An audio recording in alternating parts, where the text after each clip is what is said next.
was hoping that my vice chair might have just arrived, but unfortunately she's not here yet, but she's, I'm sure if she's coming, she'll come at some point. Well, a warm welcome to this meeting on the 19th of March. First of all, can I have apologies, please? Thank you, Chair. I've received apologies from Councillor Salisbury, Councillor Afsar, Councillor Huckfield and Councillor Sweeney. Right. Declaration of interest from anybody? I know we're all interested because we're all here. I'd like just to welcome a member of the public there, Mr. Reid. I think he's become a regular now at our meetings, so a warm welcome. And we've also got somebody, a lady, who's come to observe us. She's, what's that pronounced? Nisha Gupta. She's in the private section, but she's come to observe the way things go in the first part. A warm welcome anyway. So that brings us to the minutes of the meeting held on the 20th of February. Can someone approve them as a correct record, please? Graham? Seconded by Keith. Everyone's okay with that?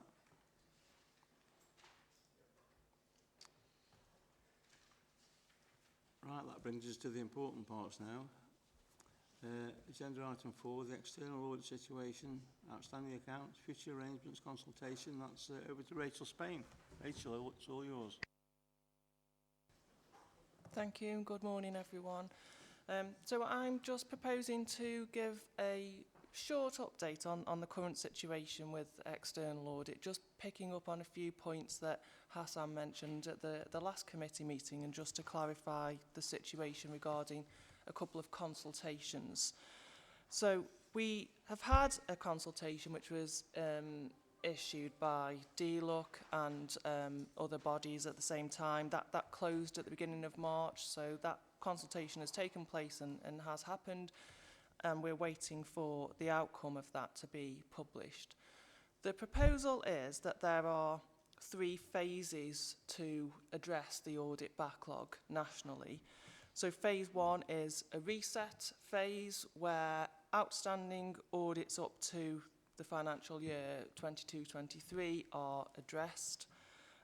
Phase 2 is a recovery phase where in the years, including the current year 23-24 and future years, we make progress in terms of deadlines and timeliness of audits.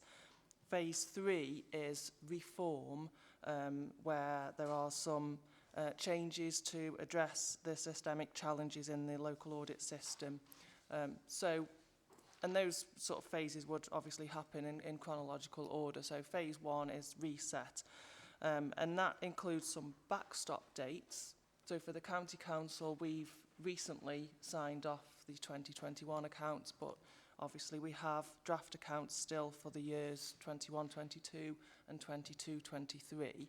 And the proposal is that they would need to be signed off by the backstop date of the 30th of September this year, 2024.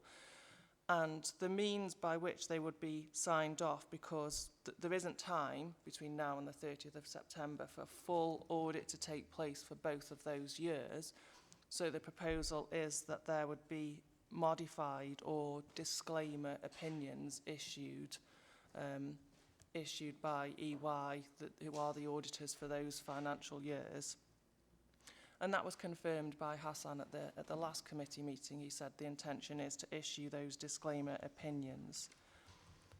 At the moment, there's no set wording published for the disclaimer opinions, so we don't know what form that opinion would take and how that would look on paper. But that's the proposal. They would still need to do some work on the value for money conclusion, and there would still need to be an annual audit report brought to this committee for both those years, including some kind of a conclusion on the value for money position. And again, that backstop date of the 30th of September applies to that annual report and the VFM opinion as well. So should everything go through on the basis of this consultation, that's what we could expect to see coming forward to committee by the 30th of September. So a couple of reports from EY and some opinions on the value for money. then to go forward into the recovery phase, so from the current financial year, 23-24, we have new auditors, as you're aware, and we have Richard from KPMG with us today to introduce himself to members. So from this year, there's also some backstop dates proposed, so that over a period of 4 years, we gradually get the audits completed quicker and quicker, essentially, so that by the 26-27 accounts, we're back to having audits completed by the 30th of November. So that's the proposal, that over a period of some time, we sort of get quicker and quicker and get back to a normal timescale for audits. So the risk there, I think, for us, for the County Council, I think the risk is that the draft accounts for 21-22 and 22-23 are not going to be thoroughly audited as we've been used to. So there is a risk that there are errors contained within those accounts that are then not spotted. There's equally a risk that there are no errors whatsoever in those accounts, but we have to receive disclaimer opinions for those years. And then obviously there's a risk that going forward with the backstop dates that creep gradually quicker and quicker, that they might not be achieved for some reason, and obviously that the audit backlog therefore is maintained and is not sort of resolved over that period of time. The hope would be that that's not the case, because phase 3 of the consultation around reforms should help to address that situation more widely in terms of auditor resources, and I'm sure Richard will have some further information on that and a view on how that might work out in the future. There's one other piece of consultation that's out at the moment, published at the moment, with a deadline of next week for comments. So SIPFA have proposed a couple of changes to the Code of Practice, which are quite minor, very technical in nature. So a couple of options in terms of simplifying the measurement of our property, plant and equipment, and using a specified indexation for those properties that are not valued by the qualified valuer each year, and also just some reduced disclosures for the pensions reporting. So 2 really technical areas which would reduce the workload slightly for us in terms of preparing the accounts, and would reduce the workload for the auditors because there's less for them to check in terms of disclosures. That's proposed to just exist for the current year, 23-24, and next year's accounts only, so it's not proposed to last for a long period of time, just those 2 years. It's kind of just to give everybody a little bit of breathing space to try to catch up, essentially. And those 2 areas, very technical and quite low risk in terms of the interest around an authority's value for money position. Those 2 measures would not have any impact on that at all. So we're in support of those 2 measures, and we'll respond to the consultation accordingly. So that's the situation currently. So hopefully that does clarify things for members, but happy to take any questions if there are any. Graham? Thank you. I'm more than happy with the arrangements that you've suggested for the accounts that haven't been signed off. But when it comes to the future arrangements, I believe that one of the reasons we've got behind on the other accounts is the capacity of the auditors to take on the work. And that's been quite obvious from the questions that we've asked a number of times about capacity, and not getting an answer at all. It's been pushed to one side. So really, my question is for Richard. Do KPMG have the capacity over the next 4 years to get us back on track? Thank you. On the next agenda item, so we'll leave that to then, if you don't mind, Graham. Carol, Janice? Thank you, Chair. Yeah, I think everybody appreciates the position that the industry is in, let alone us as a county council. I think when the disclaimer is available, I'm assuming that that's going to be able to come back as well, and we'll be finding out what that is, because I would anticipate that some of that process has already been undertaken, especially for the more historical pieces. So I would like to think that there would be less risk in some of those as well, because more of that work has been undertaken. I think one of the questions that I'd be interested in to see as well is what sort of transition process now between where we're at and what is being picked up by KPMG would be something I'd be keen to look at either in this session or in the next agenda item. But just in terms of the risk, we know that there has been errors that have been picked up previously. So whilst we might be a little bit more certain about those that have had more work put into them than others, as far as the years, that we've got a good idea, I would hope, as to what there have been historically. But I think it might be worthwhile just going back over, you know, from sort of recollection now as to what those errors were.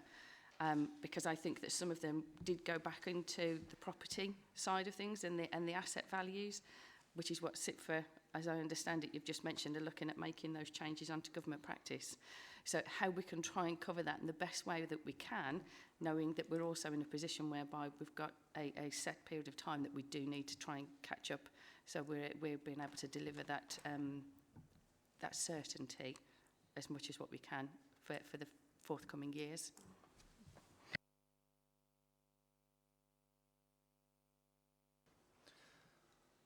Yes, understood and agreed. And I think where errors have been picked up in previous years, where any error, not just relating to property, plant and equipment, but any error, we always then follow that through and don't make the same mistake again in future years. We change our processes to ensure that things are accounted for correctly when an error is found.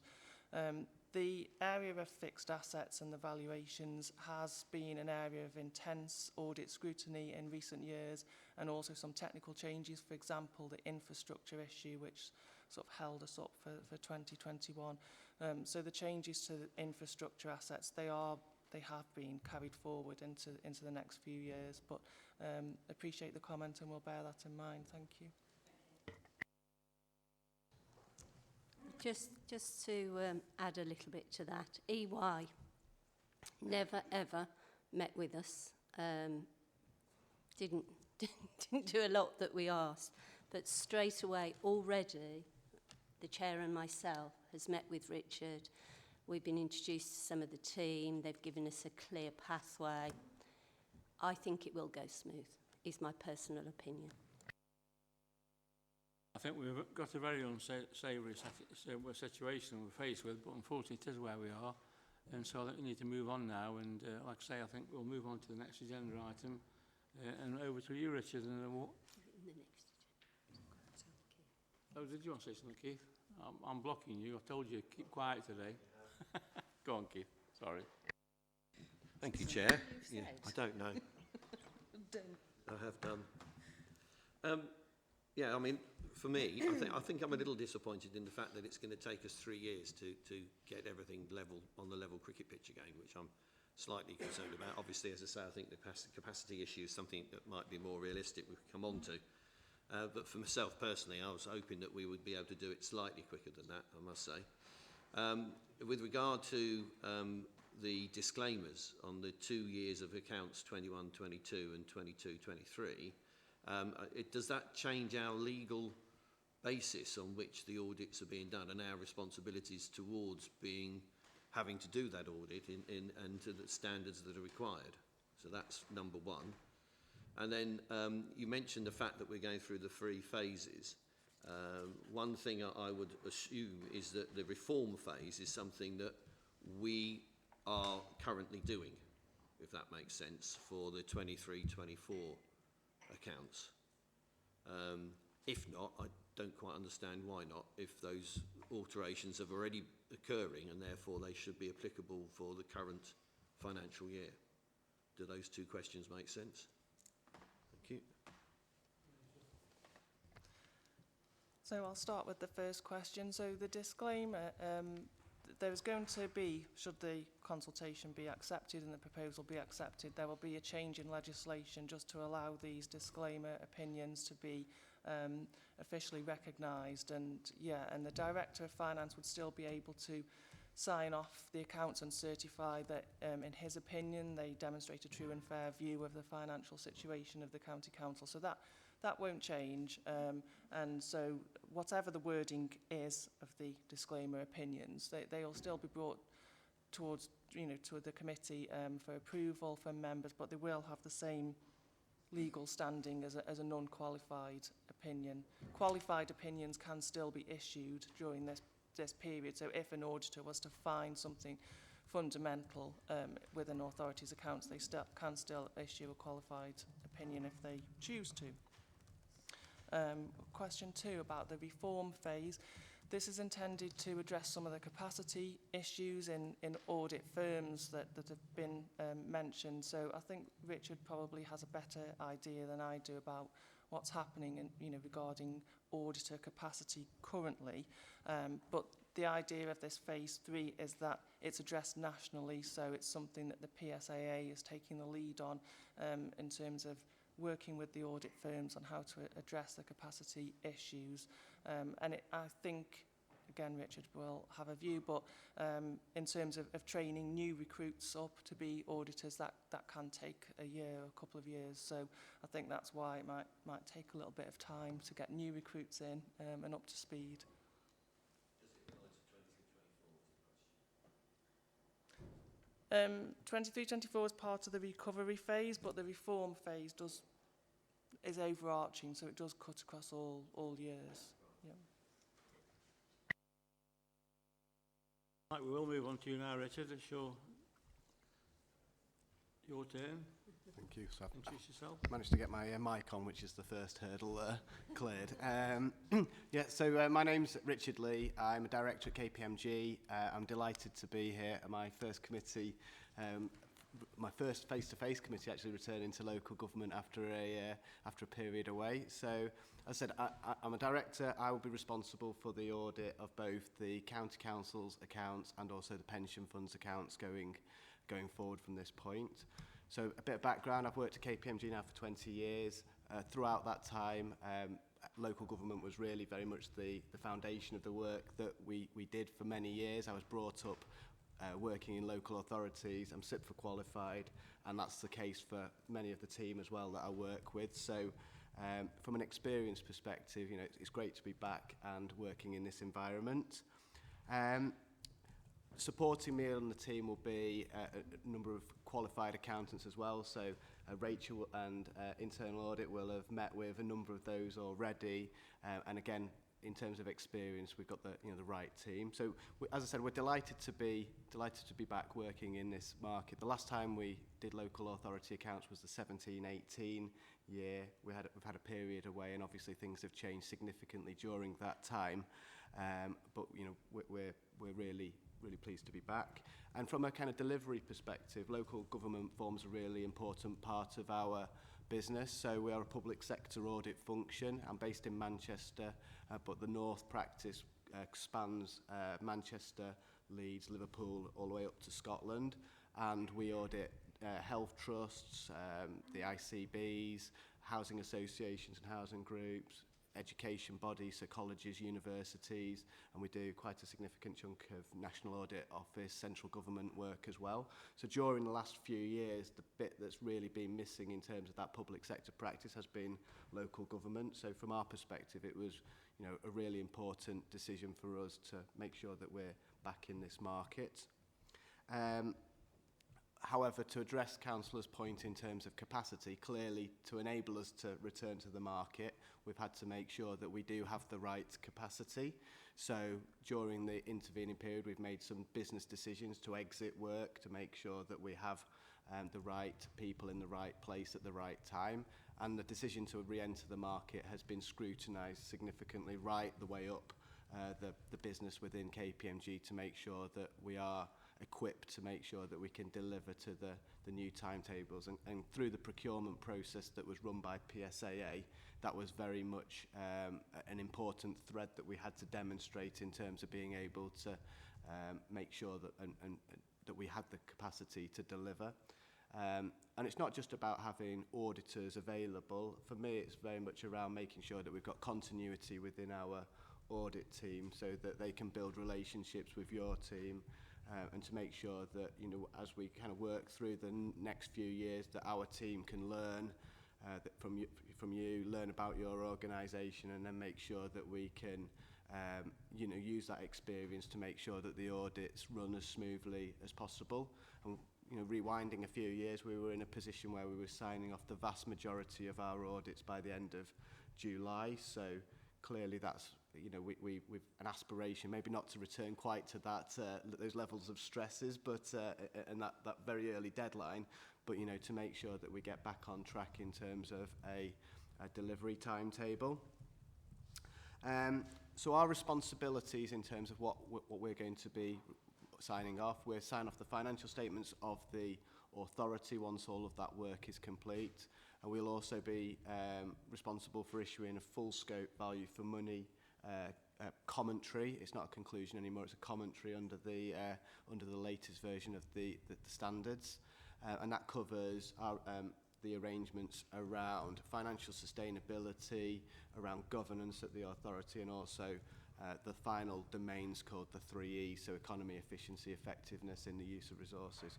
So for KPMG, that will be a full scope piece of work, whereas EY's responsibilities are to bring the value for money position up to date, I think by the end of September, in line with their backstop responsibilities. So that will be one report that should cover all of those intervening periods. Ours will be for the 12-month period from 1st of April to 31st of March 24. And as I said, I've also got the responsibility of signing off the pension fund as well. So in terms of the process to date, we've been working very closely to get to know responsible people at the officers at the authority. As the Vice Chair said, we've had meeting with the committee, we've met with internal audit, we've met with Rob, Section 151 officers, and also we're working through the process of developing our understanding of systems and processes, probably driving the finance team mad with various requests for information. But, you know, that's really very much around our kind of commitment to try and make sure that we're in the right place at the right time in terms of the progress that we're making. So in terms of deliverables, it's our aspiration to, you know, we're committed to bringing an audit plan through to the next audit committee. So we expect that to cover all of the work that we'll have done to date on the financial statements of the authority and the fund, and ideally it will include our value for money risk assessment as well. So that will be the first formal deliverable that you get from KPMG. And then after that we then move into the year-end work, but clearly that's where this dependency on the predecessor auditors really kicks in for the first time. We're okay to do all of our work around planning and risk assessment whilst your existing audits remain outstanding, ongoing, but then we just need to work through, depending on where they get to, what that means for the timetable moving forward. But it's our expectation at this moment in time that we will commence our year-end testing for the 23-24 audit in July 2024, with a view to navigating our way through the year-end process and reporting as soon as possible after that.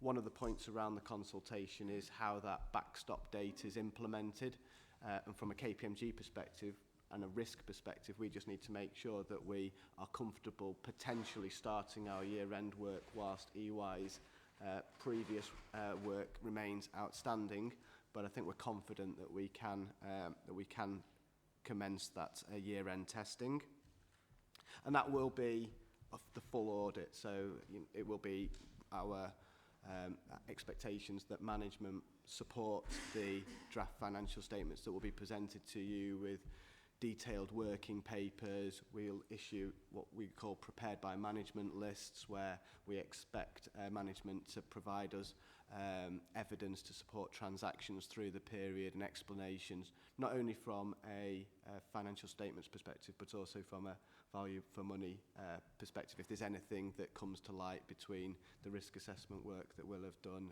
and the potential sign-off dates. And I think to date that seems to be working well in terms of the interactions that we've had. Rachel's probably a better person to answer that than me, but certainly it feels like we've hit the ground running and we're getting the right level of engagement with the team. The point around modifications of opinions and how that will flow through into the future. So it's likely that you'll get modified opinions from EY for the up to 2023 year end. Consequently, that means that our opinion will also be modified when we come to opin it and disclaimed to an extent, because we won't have the assurances over the opening balances. It also means that the subsequent I think it's three audits will also be disclaimed or modified to an extent, which is unfortunate, but that's just the way it flows through whilst we rebuild that assurance. You know, we have to have something to anchor to in a set of financial statements. The balance sheet has to be fixed, and whilst you have unaudited opening balances, that flows through. It impacts the I&E account every year and also the comparative numbers in the financial statements. But as Rachel explained, that the expectation is that as we work through those backstop dates, you'll get those disclaimers and those modifications will naturally erode. But that's not to say that we won't report on a timely basis through that period. So at every point you'll get reporting from KPMG, you'll get signed financial statements and opinions, and obviously save for any elector challenge issues that we're responsible for dealing with as well. We'll be aiming to certify the accounts and close those out on a timely basis as well. So I think I've probably covered where we're up to date and what why we're back. The next steps are very much moving into to bring through to this committee the audit plan, which you'll have an opportunity to review and obviously challenge us around. That will set out the audit risks. I wouldn't expect that our risk profile is going to be massively different to probably what you've experienced in the past. We very much focus on judgmental aspects, so things like the valuation of the pension scheme, the valuation of assets, and then we have a number of sort of statutory risk areas which are around management override and consideration of revenue and expenses. We'll work to a materiality level.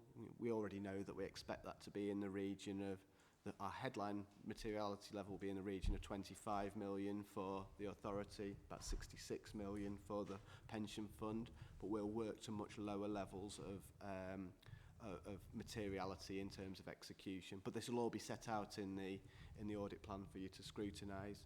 And then once that's presented, our attention will turn to that year-end position and very much making sure that we deliver on a timely basis. Okay, thanks for that, Richard. Bernard? Thank you. Thank you, Richard. That was a really detailed, comprehensive report and a good starter for 10, as they say. One thing I get a real feel for is the importance. I think you made reference to continuity, but continuity and consistency are key in this environment, and I hope you would agree with that. And I think that's something that we'll be looking for. But from a practical, trying to shake down everything you've said, but from a practical point of view, have you been able to identify a demonstrable milestone for the next 12 months to reflect what I might call, if I may, a smooth transition around the scope that you've described? I'm looking for something that I can lock into to see how you're going to go about that and think, well, I'm going to throw that back at him each time I see him. Thank you. Okay. I think the audit plan document that you get through to the next audit committee should set out and should meet the point that you're making there. So we haven't engaged directly with EY, but I think because we've been told by the PSAA that we shouldn't be doing that at the moment, but we have been working very closely with the finance team, and really that's what drives our understanding. And then you will have that audit plan at the next committee meeting, and that will set out how we're going to deliver the audit, what we see as being the risk areas, and they are the points at which we will then subsequently report to you. So I think the audit plan is the document that you're looking for. Firstly, Richard, welcome. Welcome to this committee. You bring a smile to my face straight away. We've had a very frustrating time with EY, purely because the finance wasn't there for them to employ enough. So my issue going forward isn't you and your team. I'm absolutely happy and comfortable with what you're doing so far. Can't wait to see the audit plan as well and follow that smooth transition that I'm absolutely expecting. Mine will be, as time goes on, the money aspect. That's where I'll be watching you closely to see that things aren't moving up and the costs aren't spiralling out of control. So could you give me a little bit of confidence that what you will be looking at is roughly within the scope of what you are going to be paid for? Thank you. Yes, so our, in terms of the fees, our fees are set, or the fees that you pay are set by the Public Sector Audit Appointments Limited. The scale fees, I think, are on the PSAA's website, so they are publicly available. Those fees don't include currently one aspect, which is for the implementation or the audit impact of implementing an audit standard called ISA 315, which was a planning and risk assessment change to the audit process. So that will be on top of the scale fee, but that's something that all local authorities will experience, and it will flow through a fee variation process, which will be monitored by PSAA. So that's the one aspect that's not in that scale fee. And then the other aspects that aren't in that scale fee are where we have any variations to our scope. So, for example, if there was an emerging issue that came out of left field that we just didn't, that nobody had an idea around and required specific audit focus, that would be something that we would discuss with the finance team, the audit impact. We have to give very early, our contractual arrangements require us to flag that very early. And then as we work through the process, we would monitor that position, the amount of time that it takes us. And there's a mechanism in place that's been put in place by PSAA to record that impact and then convert it into a financial position. But as I said, I would expect that if that were to occur, you'd be informed at the earliest opportunity. The other aspect would be for any elector challenge arrangement. So if you have electors who want to raise a complaint about or link to the financial statements, which falls within our remit, and we have to do work over that, then clearly that has a fee implication as well. I want to say something, Janice. Before I finish, I'd just like to say I am looking forward to seeing the audit plan, because we've been in the wilderness for quite some time now, so I look forward to that, Richard. Janice? Thank you. Yeah, and I think I too, obviously keen to see that particular part going forward. Can I just ask for a bit more information? You mentioned about the commentary that you're going to be providing in conjunction with EY, is that right? So you're going to be putting together a commentary on certain elements of it, and then EY will also have their aspects for value for money. Did I understand that correctly? So, because that's what I'm quite keen to see as to, when you transfer bodies in such a way, you'd have a professional clearance sort of phase, because I'd be interested to see if there's any discrepancies that you'd want to see, although I understand that the modified opinion applies to both yourself and KPMG, picking up, for example, opening balances and things like that. So if there were anything to come out, you have opportunity there to make a note as well. So just a bit more detail on that. Thank you, Richard. Okay, so picking up the value for money piece first. So EY will be responsible for all of the reporting up to 2023, so up to March 23. They have to issue a commentary on the position up to there, and that draws a line in the sand at that point in time. So their report will probably come through to this committee in due course, I would imagine, once they've, and that's historical, looking backwards quite a long way. Our responsibility will be for the period from the 1st of April 2023 to the end of 2024, so just that 1 year. So whilst they're separate periods that are covered, clearly what we need to make sure that we do is we're aware of anything that they report, so that we don't we ideally don't contradict them, but you know, that our reporting is cognizant of their findings, which you'd expect to be grounded in fact and evidence. So they are separate periods, but clearly we need to be mindful of their findings around value for money, but it will be based on our own approach to addressing the value for money arrangements. In terms of financial statements, again, we're covering from the 1st of April, but as part of the transition period, I would expect that we will review the work that they've completed, but clearly they won't have done a huge amount over some of those earlier periods. So there will be a transition arrangement, but I don't expect we'll take a huge amount of assurance from their work, just purely because they haven't done very much work around those accounts for recent periods. Following on, I took my thunder as normal, but yeah, I'm slightly confused. So will EY be having their own audit plan for the past accounts, and you'll have an audit plan for your work starting on the 1st of April, or who will be in charge of putting a combined audit plan together? Or am I missing the point here?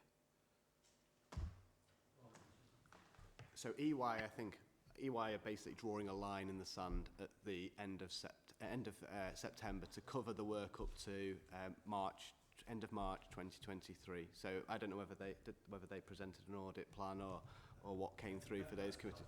So they're just disclaiming. They're disclaiming. Are most likely to disclaim that position, and that draws that line in the sand.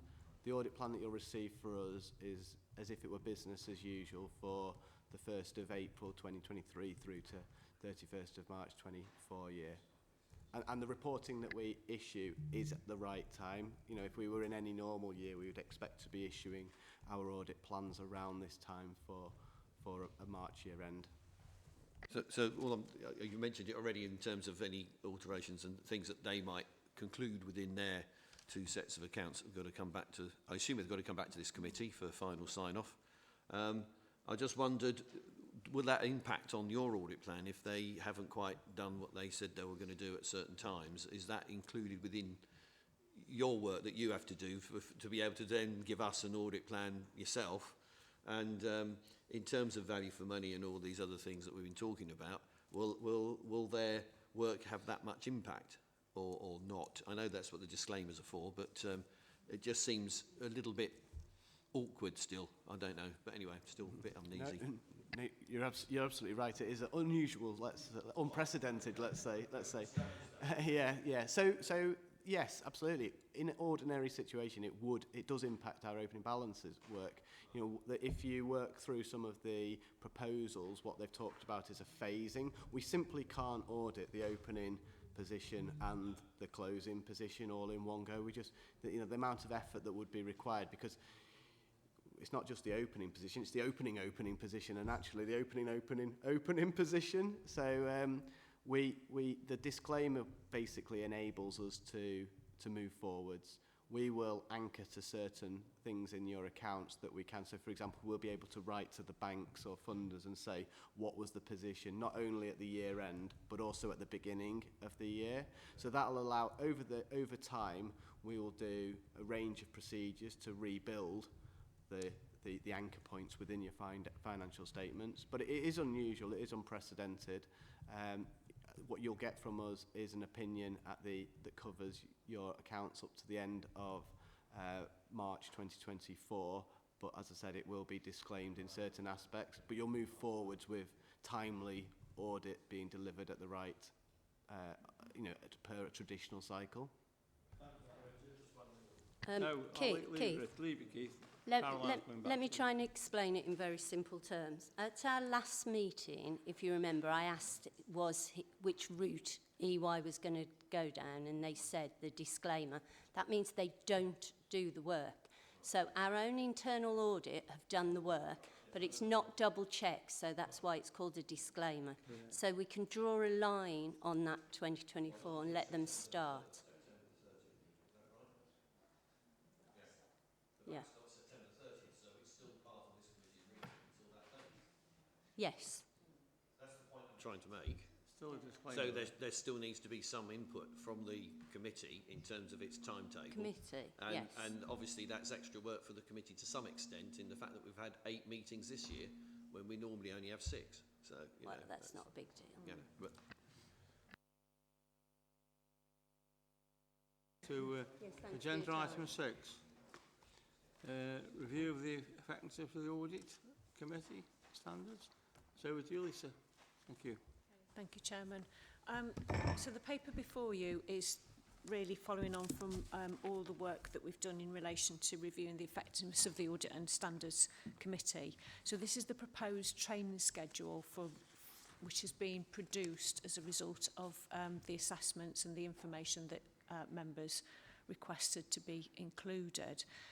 So on page 15 of the report pack, you've got the proposed breakdown of areas of coverage of each particular workshop. I was trying to get that into 2 sessions, but I think in order to be able to give you the detail that you requested, it's better to have 3-hour sessions, and we'll break them up and have a break in between. There'll be a workshop format, so we'll follow along the ways that we did the actual assessment workshop itself as well. The first one looks at more governance-related activities, looks in more detail regarding the annual governance statement and the importance of that particular document when assessing the overarching governance arrangements within the organisation. How that all dovetails into the terms of reference of the Audit and Standards Committee, and then links through to the County Council's financial management arrangements and the role of the Chief Financial Officer in local government. So it's to give you that additional information as requested on those areas. Workshop 2 looks at internal and external audit, looking at counter-fraud, whistleblowing arrangements. So to give you that detail. Specific information was requested in relation to what public sector standards, internal audit standards were about, and we'll probably go into more detail regarding those. Workshop 3 picks up a risk management aspect, looking at the risk maturity and key areas for improvements of the key risks of the County Council, and having a look at some of the current risk registers that are in process at the moment, and then link that through to the core skills, because everybody did a self-assessment, so we've picked up some key themes and we'll bring those through as well, and also just to have a recap. Now these are workshops. They're very much drop in, and we have some proposed dates in June, July and October this year. So I'd really recommend that we go along on that format. In addition, I did ponder, and was picked up by Carolyn Trowbridge as well, is that we perhaps need to think about moving us into a digital age as well. So capturing this information for future audit committees and future new members to any committee moving forward. So we'll look to potentially digitalise that moving forward. But it probably needs to have a bit of a blended approach as well. But that was an idea that we would take it forward. So probably use the material this time and then look to digitalising it moving forward. So happy to take any questions, and I'd really recommend that we take this approach forward. Thank you, Chairman. Okay. yeah, it was thanks very much. I think it all makes sense as far as I can see from all the workshops and everything that we've done so far. Bit disappointed we've got 3 workshops to do instead of 2, but there you go. That's the way cookie crumbles. The only question I have is, are we going to open it up to other non-committee members if they want to find out a bit more about what we do? And we want to be open and transparent, I think, in the processes that we're meant to be doing at the moment within the audit. I don't see any reason why we shouldn't open it up to all the other members as well, just for them to be able to do this. And it might even be that or they might run screaming in the opposite direction. So they probably will. Thank you. I'm fully conversant with this. I think it's great. I really enjoy the workshops. This committee is not my natural home. Far from it. But you're appointed, so you do your very best, don't you? And can I just, while I'm on, Richard, your summary was absolutely great, and I really enjoyed that. But two things. Are the dates in the diary? These are very practical questions. Are the dates in the diaries? Because you're talking about June and stuff like that, holidays, and so we get them in the diary. And secondly, I fundamentally disagree with Keith. I don't think we need to open it up. I think we're appointed as scrutiny members, and that's who we are. So my apologies, Councillor, but it's good to have disagreement, albeit friendly one. Thank you, Chair. Yeah, but my only thought on that debate in between the two of you gentlemen there is that there's obviously a lot of effort going to go into preparing these workshops, and I would like to be able to make sure that the attendance justifies the amount of effort that's going into them. So not just with the people who are here today or who have sent apologies from this specific committee, but from the wider council membership as well. I would be loath for a lot of effort to go into putting on workshops for not many people to attend.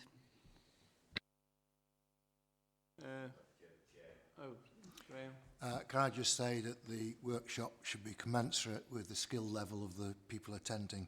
I have no intention of attending a workshop which is on basic finance. Thank you. Right, well, obviously we've got a recommendation that we adopt this procedure, so can someone approve that for me? Yes. Absolutely. Everyone's happy with the proposals? Thank you. Yep. Thank you very much. Right, we're back to you, Lisa. Agenda item 7, the forward plan for the Audit and Standards Committee. Back to you, Lisa. Thank you, Chairman. Before you have the normal forward plan with details of the agenda items for the April committee meeting, the forward plan is in the process of being updated for the next civic year. We've got the draft meeting dates contained within there, and I'll flesh that out with the standing items as and when they come forward and get greater clarity in respect of the external audit agenda as well. So happy to take any questions or have any additional items considered for inclusion within the forward plan. Thank you. Right. Thank you. You happy with that? This time? Yeah. So, right, it comes to the shut down the recording now, I'm afraid. So I'll just read the what I have to read. Let the public be excluded from the meeting for the following items of business which involve the likely disclosure of exempt information as defined in the paragraphs of Part 1 of Schedule 12A as amended of the Local Government Act 1972 as indicated below.